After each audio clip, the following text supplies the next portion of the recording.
안녕하세요. 아누깜빡 코리아입니다. 오늘은 아날라요 비구의 마음챙김 확립 수행이라는 책의 9장에 나와 있는 아날라요 스님의 사티파타나 수행 가르침 중에 마지막 장인 깨달음에 대해서 요약을 해보겠습니다. 먼저 깨달음의 요소에는 7가지 깨달음의 요소가 있죠. 마음챙김, 조사, 에너지, 희열, 평온, 집중, 균형입니다. 이번 법에 대한 숙고인 네 번째 사티파타나에서 특히 7가지 깨달음의 요소를 숙고하는 부분에서는 7가지 깨달음의 요소들이 현존하는지 부재하는지를 관찰하는 것과 또 이러한 7가지 깨달음의 요소들이 어떻게 하면 발생하게 할 수 있는지, 그리고 이미 발생한 깨달음의 요소들을 점차 개발하고 강화하는 조건은 무엇인지에 대해서 관찰하고 숙고하는 것을 주요 타스크로 하게 됩니다. 이 네 번째 사티파타나인 법에 대한 숙고의 실제 수행은 오장애를 관찰하는 것으로부터 칠각지가 생겨나게 하는 것으로 진행이 됩니다. 그래서 여기에는 앞에 오장애가 극복된 상태에서 오는 희열, 이 희열로부터 자연스럽게 평온, 집중, 균형이 생겨나는 그런 방식으로 진행이 되게 되는데요. 순서를 간략하게 요약해 보면 먼저 마음챙김을 확립한 것을 가장 기반으로 하여서 마음을 조사하기 시작합니다. 그래서 특히 오장의 존재 여부를 체크하는데 이때 하는 조사는 오장애가 확실히 제거되었는지를 조사할 수 있을 정도의 에너지와 함께 수행이 되죠. 그리고 오장애가 제거됨으로써 생겨난 이로운 희열을 기반으로 그 다음부터는 자연적으로 평온, 집중, 균형이라는 나머지 깨달음의 요소들이 자연적으로 발생하게 된다라고 설명이 되어 있습니다. 그러니까 우리가 실제 수행을 할 때는 마음챙김을 확립하는 것, 그리고 오장의 존재 여부를 조사하는 것, 그리고 오장애가 확실히 제거되어 있는지를 조사할 수 있을 정도로 지속적인 조사를 할 수 있는 에너지와 함께하는 것, 그리고 나서 오장애가 제거됨으로써 생겨난 희열까지 발생되게 되면 그 이후로는 평온과 집중과 균형이 저절로 일어나는 그러한 진보가 일어나게 됩니다. 먼저 깨달음의 요소 중에서 첫 번째인 마음챙김을 보면 이 마음챙김이라는 깨달음의 요소가 일어나는 양분 자체는 우리가 하는 이 사티파타나 수행 그 자체라고 되어 있습니다. 우리가 이 사티파타나 수행을 함으로써 마음챙김이 확립이 되게 되면 이 마음챙김은 나머지 6가지 여타 요소들이 연속적으로 일어나는데 가장 근본되는 조건이 된다. 그리고 이때 마음챙김은 이렇게 직접적인 관찰 외에도 우리가 법문을 들을 때에도 마음챙김이라는 깨달음의 요소를 마련할 수 있다라고 하죠. 예를 들면 우리가 어떤 법문을 듣고 그것을 이해하고 암기한 다음에 나중에 다른 사람들에게 다시 전해주거나 스스로 기억을 하려고 할 때처럼 마음에 예리한 흥미가 있고 또 이렇게 열려있는 수용성이 있고 또 균형 잡혀져 있는 상태의 마음에서 관찰을 하는 그런 마음챙김의 자질들이 생겨나게 되면 이때는 마찬가지로 마음챙김이라는 깨달음의 요소가 발생될 수 있다. 그리고 이때 깨달음의 요소인 마음챙김의 특징은 부드럽고, 그러니까 열려있고 굉장히 수용적이고, 그리고 굉장히 깨어있고 현존하는 그런 특성을 가지고 있다라고 설명됩니다. 두 번째 깨달음의 요소인 조사. 이 조사에 대한 양분은 이로운 것과 해로운 것들을 구분하는 것이라고 되어 있습니다. 특히 우리의 마음 상태에 이로운 것과 해로운 것들을 구분하는 것이 이 사티파타나 수행에서 중요하죠. 이 조사라는 것은 마음챙김을 통해서 들어온 정보들을 검토하고 면밀하게 살펴보는 것인데 이것이 마치 돋보기와 같다고 했습니다. 이 돋보기의 손잡이는 우리가 들은 가르침을 가지고 면밀하게 조사한다.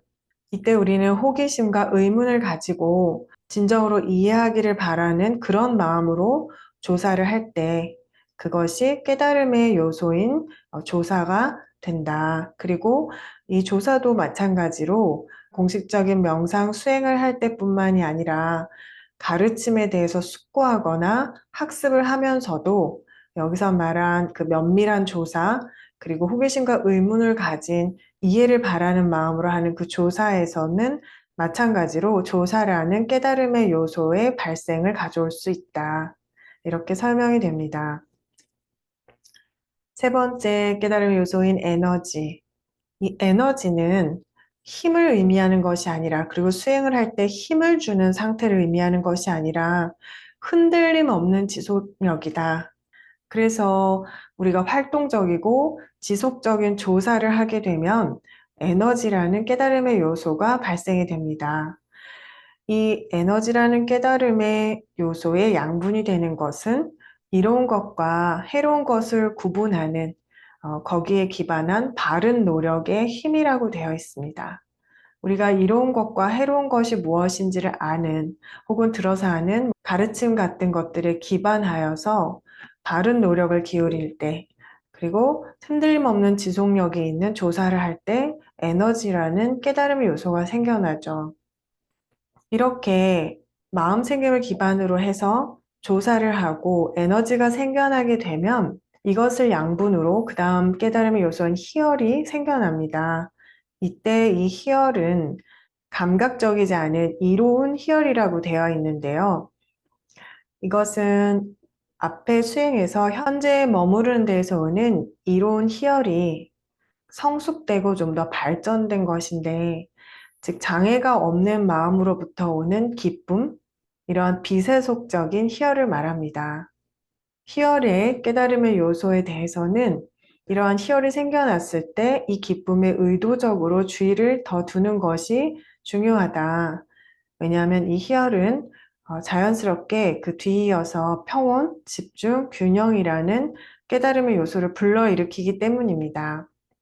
희열까지 우리가 깨달음의 요소를 마련하게 되면 그 다음부터는 의도를 가해서 평온과 집중과 균형을 가져오는 것이라기보다 희열로 인해서 그 조건에 따라 자연스럽게 평온, 집중, 균형의 깨달음의 요소들이 순차적으로 일어나게 된다. 그렇게 설명이 됩니다.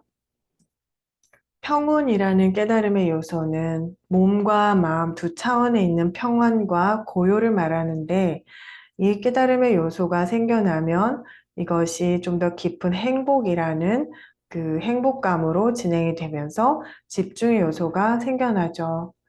깨달음의 요소인 집중은 통일된 고요한 평온이라는 표현을 쓰셨습니다.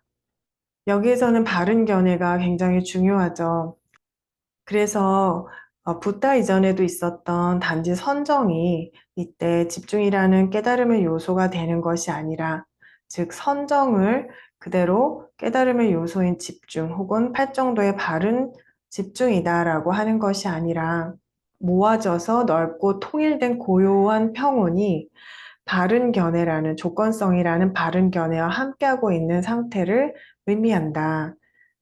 이것이 바로 집중이라는 깨달음의 요소이다 라고 볼 수 있는 것이죠. 그래서 집중이라는 깨달음의 요소는 사선정이 포함이 될 때는 사선정의 이런 조건성이라는 분석적인 접근과 바른 견해가 함께 할 때, 그리고 바른 견해와 함께 흐름에 든 자, 수다원 이상을 말하죠. 바른 견해로 흐름에 든 자에게 있는 여러 깊이, 여러 단계의 집중이 바른 집중이라고 설명하고 있는 경전의 내용과도 일치하게 됩니다. 마지막 일곱 번째 깨달음의 요소인 균형. 아날라요 스님은 이 일곱 번째 깨달음의 요소를 평정이 아닌 균형이라고 설명을 하시는데요. 그 이유는 이 균형은 오장애가 없는 마음에서 칠각지 요소들이 내적으로 균형 잡힌 상태에 머무는 그런 것을 의미하는데, 즉 칠각지의 균형이기도 하면서 최상의 내적인 균형을 이룬 상태가 이 깨달음의 요소에서 말하는 것이기 때문에 균형이라는 표현을 쓰십니다. 그리고 이제 이것을 평정이라고 얘기하게 되면 굉장히 그 중립적인 그런 뉘앙스가 들어있는데 이 균형에도 그 살짝 비세속적이고 이로운 그런 희열의 톤이 들어있기 때문에 자칫 평정이라고 말할 때 이 느낌이 희석되는 부분이 있어서 균형이란 표현을 선호한다고 말씀하십니다. 이렇게 7가지 깨달음의 요소들을 하나씩 마련을 하게 되면 이제 균형을 맞추는 것으로 넘어가죠. 깨달음의 요소들은 균형을 맞춰야 우리가 도정의 진전을 이루기 때문에 이 부분이 중요하게 부각이 됩니다.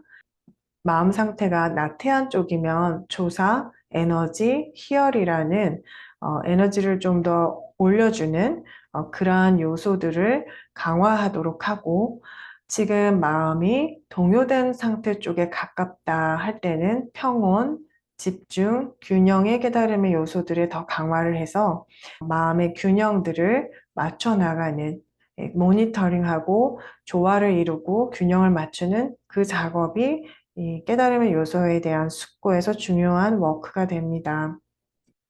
여기서 우리가 하는 수행에는 4가지 통찰 주제를 통해서 마음을 깨달음을 향해 기울이는 과정이 있습니다. 이 4가지 통찰 주제는 은둔, 탐욕의 여인, 위라가, 소멸, 내려놓음, 이 4가지인데요. 이것은 이제 니바나로 향하는 마음을 조건화하는 통찰입니다. 이 4가지 통찰 주제는 후대에 통찰지의 16단계로 설명되고 있는 부분과 대응되는 것이라고 보시면 되는데 초기 불교의 경전에는 16단계로 설명되어 있지 않고 은둔, 탐욕의 여임, 소멸, 내려놓음 이것이 기본적인 4가지 통찰 주제이자 순차적인 통찰이라고 설명을 하셨습니다. 먼저 은둔은 마음이 산만함과 장애로부터 은둔이 되었을 때 이제 우리가 무상한 것들을 계속 알아차리게 되면서 점점 무상한 것들에 대한 애착이 사라지기 시작하면 마음이 점점 위라가, 탐욕의 여임으로 기울어진다. 이때는 의도적으로라도 탐욕의 여임으로 마음을 기울이는 것이 필요하다고 하셨고, 그리고 나면 이제 마음은 애착이 사라졌기 때문에 조금 더 모든 경험과 현상들의 끝남을 평화롭게 볼 수 있게 되고 소멸이 슬프고 고통스러운 것이 아니라 두카의 끝이자 평화로운 것이라는 것을 이해하게 된다라고 말씀하십니다. 그렇게 이제 끝남을 평화롭게 보게 됐을 때 우리는 내려놓을 준비가 되죠. 이 내려놓을 준비가 됐다. 내려놓음에서는 마음이 계속되는 갈망과 애착으로 다음 순간으로 향해 가는 그 갈망을 멈추고 온전히 현재에 머무름으로써 현재의 끝남과 다음 순간으로 바로 마음이 옮겨감으로써 이것들이 붙어서 이어졌던 시각으로부터 현재 끝남과 다음 순간의 시작 사이에 그 틈으로 이제 마음을 내려놓게 된다. 그리고 이 시간이 없는 곳, 아칼리코라고 표현이 되고 있는 이곳이 열반이다. 라고 설명을 하십니다.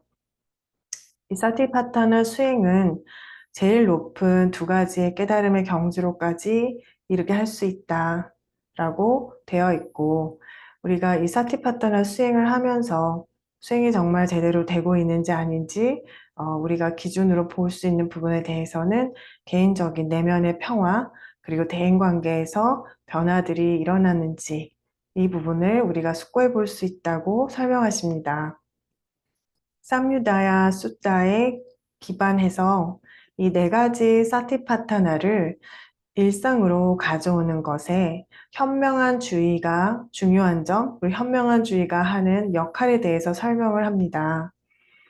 신수신법이라는 4가지 사티파타나 각각에서 그러면 이 현명한 주의는 4가지 사티파타나 수행을 통해 일상에서 어떻게 발현이 되고 기능을 할 수 있는가 이 부분을 마무리하면서 마치는 게 중요할 것 같은데요. 먼저 몸, 신에 대해서는 음식에 의존하고 있는 몸의 불안정한 존재성을 알아차리도록 하는 것, 그렇게 숙고하는 것이 현명한 주의다. 또 느낌에 대해서는 촉의 순간에 그것에 의존해서 일어나는 느낌의 조건성을 탐구하고 그리고 이 느낌이 두카로 연결되는 그 두카를 증가시키게 하는 느낌이 가진 그 반응성을 피하는 것을 훈련하는 것이 현명한 주의에 들어갈 수 있겠습니다. 그리고 마음, 찌따에 있어서는 나마루빠, 즉 명과 색에 자리하고 있는 의도, 찌따나 행위라고 하는 것이 마음들의 스토리들, 마음이 팥반처럼 발전해가는 그 밑바탕에 흐르고 있는 이 의도, 찌따나를 관찰하는 것이 제대로 된 그 찌따누빠사나에 해당하는 것으로 볼 수 있고요. 우리가 일상에서 마음을 관찰하는 데도 중요한 부분이라고 언급이 되어 있습니다. 마지막 법에 대한 사티파타나. 이 법에 대한 사티파타나는 깨달음의 도정의 진전을 이루도록 우리가 경험하는 모든 면에서 일상과 수행을 다 통틀어서 현명한, 꿰뚫는 주의를 기울이는 그 훈련을 하는 것이 이 네 가지 사티파타나의 법에 대한 숙고를 이루게 하는 그런 것으로 마무리 지어 볼 수 있겠습니다. 네, 이렇게 해서 아날라요 스님의 사티파타나 수행, 가르침을 요약해 보았습니다. 이제 5월 달에 있는 담마디나 스님과 함께하는 아날라요 스님의 사티파타나 가르침 안거 수행에 대한 준비 모임이 9주차로 끝났습니다. 일상에서 사티파타나 수행을 잘 이어가시고 또 좋은 안거 수행 기회에서 다시 뵙기를 희망해 보겠습니다. 감사합니다.